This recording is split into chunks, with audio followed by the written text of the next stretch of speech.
his hand on them and pronounce great things over their life. That's how we bless them. To curse then is to speak ill of. So the way you bless your children is by pronouncing God's goodness on them. How great they are, how wonderful they are, how talented they are. You're blessing them then. That's how you bless them. No, you don't bless them because you give them a lot of money.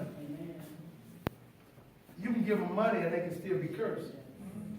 You don't bless them by what you give to them. You bless them by what you put in them. They're deposits. All we're going to get ready to do is bless them right now. I'm going to pray and bless them.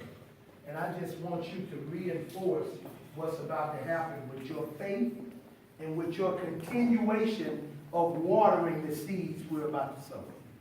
Water them day by day. But I'm tired of them being this way. Well, plant a different seed if you don't like the harvest you're getting. See, we think we're correcting them by uttering what it is. But it's, oh, you make me sick. You're so bad. Oh, I'm sick of you being bad. God, dog, you bad. You get on my nerves. Stop being bad. Why are you so bad? Why are you so bad? When I'm getting the harvest of them being bad, and as a result of getting the harvest of them being bad, I keep planting you bad seeds. And I'm wondering why I'm not getting a different result. Are you following me? If you want a different harvest, don't call it like you see it. Call it like you believe it. Amen.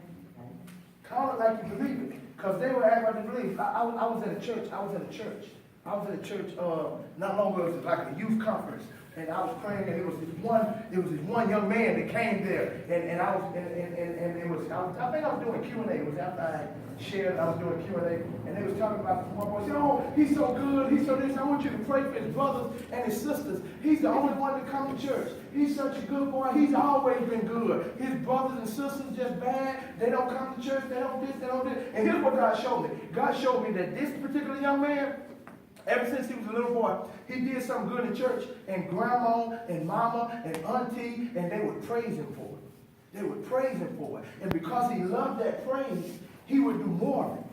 And he would do more of it. And he would do more of it. They expected him to be the good church boy, and he literally lived up to that expectation. The other boys and the other girls, they would do bad things, and they would ridicule and talk about how bad they were and say, why don't you be more like your brother? Why don't you be more like him? And they would always talk about it, and they expected the other ones to do very bad. They expected them to be just mischievous and bad. And guess what? They too lived up to that expectation. Are you following me? The same principles would have worked on every one of the children. But we keep being reactive as opposed to proactive. We keep letting the external lead us. But God gave you dominion. You don't like what's happening? Change it. Change it how? From the inside out, not from the outside in. Don't wait on the outside to change before what you say change. And how you treat it change. Now you're being led. You're not leading. You change it from the inside out. If you don't like, because ultimately, children, their actions are an expression of how they see themselves inwardly. So if you want to change what they're doing, you got to change what they believe in. And if you want to change what they believe in, you got to change what they're hearing. Are you following me? So I want all of you to come close, come close, come close. And I want you to close your eyes and just believe what I say, all right? I want you to believe it.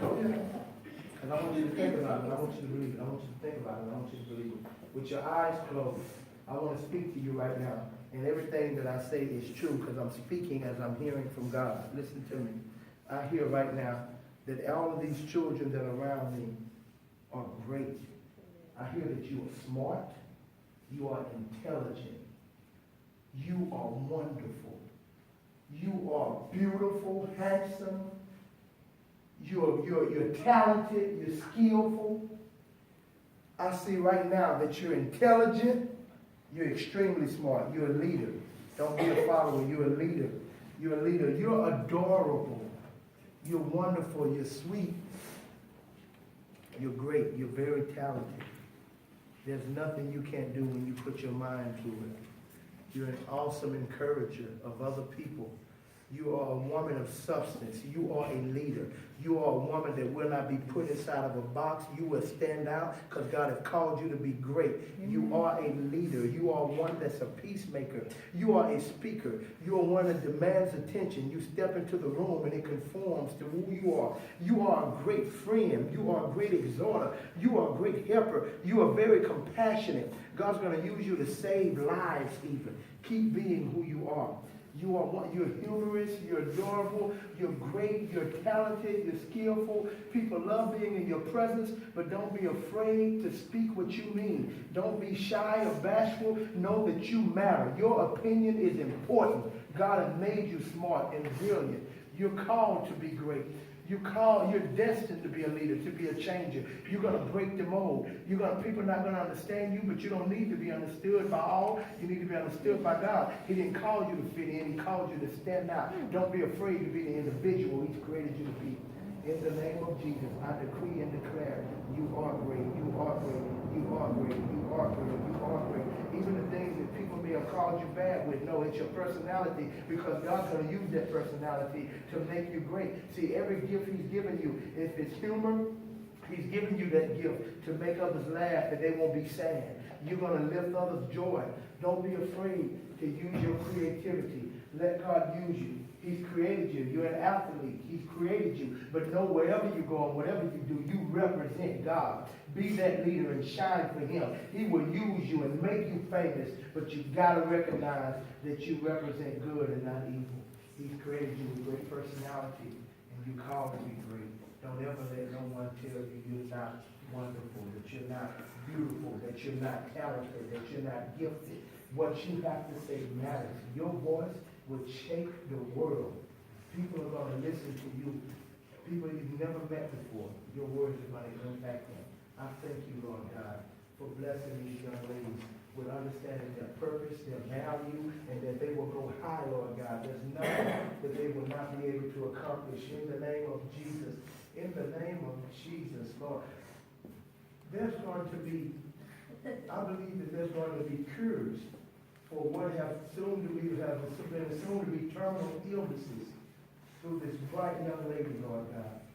Give her your wisdom and use her for your glory. Now I want all of y'all to repeat after me. I am great. I am great. I am amazing. I am amazing. I am intelligent. I am intelligent. I am smart. I am smart. I am awesome. I am awesome. I am a world changer. I am a world changer. I am great.